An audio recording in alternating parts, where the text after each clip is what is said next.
spawning up in the top right hand position as the green Zerg player.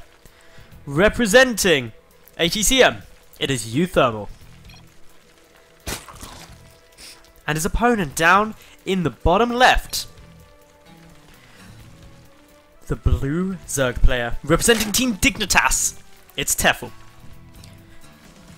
I've cast both of these in offline events, both these players, and they are both fantastic. Tefel, of course, is the one I most recently have at the Plantonics Offline Cup at Insomnia 50 last month, or the beginning of the month actually, where Tefel was victorious and won the whole thing in pretty neat style. I think he only dropped like 3 maps in the entire tournament. He was on form. uThermal I cast at the Dutch StarCraft League finals last year, and rumour has it that all may be starting up again, so keep your eyes peeled. But yeah, uThermal, really good player, up to Grandmasters now, just showing steady progress and really is doing a great job. So, what can we be getting in this game? It's ZvZ. Spawning pool first, coming down from Tefel. uThermal not yet committing to a spawning pool or a hatchery, but this drone certainly suggests a hatch is going to be coming down at the 15 supply mark. So they're going for different builds at the moment. And yeah, there's not too much variation here. Most real top pros I've spoken to do have a preference for the spawning pool first because it allows you to get the queen, so economically it's not too much worse, but you're a lot safer. Like, monumentally safer. You could, if you were a safe, getting the spawning pool down first basically makes you Fort Knox. Pretty much.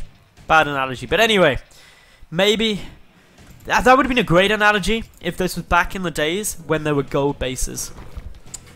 See what I did there? A little clever. Anyway, hatchery coming down here now from Tefel as I move on from my very bad joke. And point out that actually, uThermal, he's got down his extractor very early. He's got the spawning pool on its way. Extractor, then pool. Hatch gas pool, very early speed is going to be on the cards here, but Tefel scouting it, doesn't see the gas, doesn't see the pool, but doesn't need to. And the reason he doesn't need to is because he's gone, okay, well the hatchery's there, and the gas is there, so he must have gone gas pool. There's no other way he could have done it. So yeah, that's all good. Everything really on the cards now.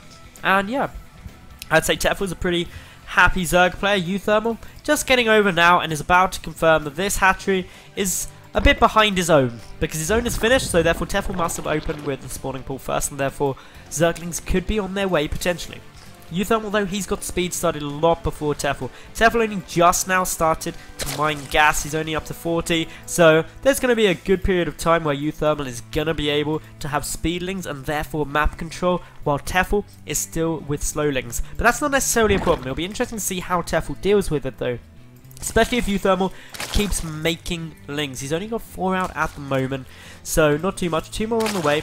Actually, no, sorry, 4 in total, so he's not going all out as of yet. It's not like it's a 2-base speedling all in, but Tefel, he's droning. He's doing nothing but making drones currently, and that's allowing him to pull ahead. And now here comes the flood of speedlings. I'm suspecting this could be on its way.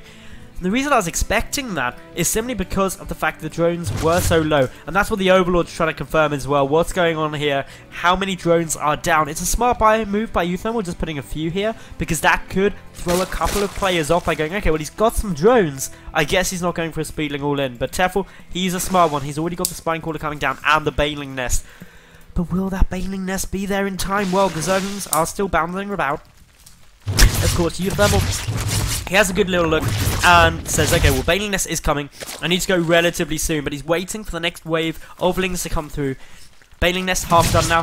This is where things start getting a bit more tough. Tefel as well, making quite a few Zerglings of his own, but now here come all of the speedlings. They're going to come flooding only over. Tefel just catches a glimpse from the side there, but that will be enough for him. The Baneling Nest is nearly done. Tefel immediately starting some more Zerglings. His Baneling Nest literally cannot finish soon enough. What should happen is both of these queens should get in position on the ramp.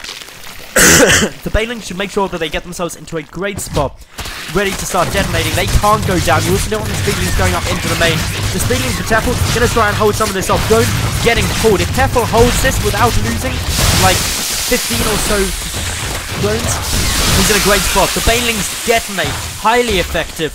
And now, of course, uThermal is just trying to hold on, but he's got no banelings of his own. Tefel has speed too. He's also got a decent number of zerglings. The zergling count though is still 25 to 14 in uThermal's favour, but a couple of banelings can swing that either way. And remember, these zerglings are coming through at trickle pace, whereas Tefel is able to get units there to the front line faster because he's on the defensive. More banelings are morphing in, and this may spell the end of uThermal this game, because he might not lose from this, but with so many links getting taken out and being 10 drones behind for such a long period of time, it's going to be really hard for uThermal to bring this back. And uThermal is normally a Terran player as well. You know, something we start talking at the early parts of this game, but yeah, he's off racing. And unfortunately, against the player of Tefel's caliber, that may not be too effective. So in comes the banelings at the moment. They're going to try and get a couple of good connections. Small little speedling fight is going on here, but Tefel going on the counter-aggressive. A couple of speedlings did manage to make their way through. Where are the banelings? They're waddling forward. They need to get a good connection. And with, of course, his Terran micro capabilities of starting stepping those Marines, will he be able to split these lings? Well, he's doing an okay job for the moment, and that is looking good for uThermal. But remember, Tefel, he's droned a bit more behind this. He's getting even further ahead in terms of that drone count. Back at home, he's got banelings coming in, but uThermal coming in for a counter-aggressive play. And, well, Tefel, he invested in a lair, going to be teching up towards a spire, trying to make things work, but still so many lings here. The banelings threatening, they're getting even closer. One lone zergling is going to try and stop it, but won't be successful yet. The second one is going to do a bit of a better job though. Nice control by uThermal at the moment, just sending a couple of lings to each baneling, and actually trading very nicely for the moment, but it only takes one misstep for everything to go wrong. The lair is now finished for Tefel, but more speedlings coming across. 33 to 22, only one baneling remains for Tefel at the moment. And he doesn't really want to make more because he's getting a spire down. He wants to transition to Madals, but that baneling gets so close, but doesn't quite manage to get the detonation that it wants as of yet. It's still pressuring though, still a retreat coming down from uThermal, turning back to fight whenever he feels that he's safe from that baneling threat. Two more though, up on the ramp there.